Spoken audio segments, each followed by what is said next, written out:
Hi friends, మన కుటుంబాల్లో ఒక తల్లి ఉంది.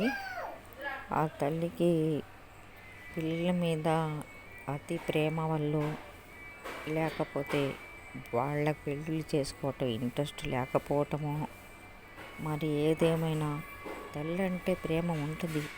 కానీ అంత ప్రేమ ఉంటుందా? పిల్లలు పెళ్ళిడికి వచ్చిన పిల్లలు ఇంట్లో ఉంటే ఆ తల్లి ఏం ఆలోచిస్తుంది చెప్పండి? ఆ తల్లి ఏం ఆలోచిస్తుంది? ఏం చేయాలనుకుంటుంది?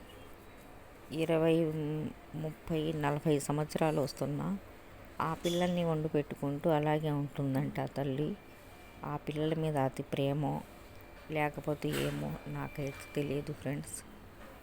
ప్రతి తల్లిదండ్రి పిల్లల్ని కన్నారు, కానీ పెళ్ళిళ్ళు అయితే చేశారు కదా. పేదవాళ్ళైనా కూడా వయసు వచ్చిన పిల్లలు పెళ్ళిళ్ళు చేస్తారు.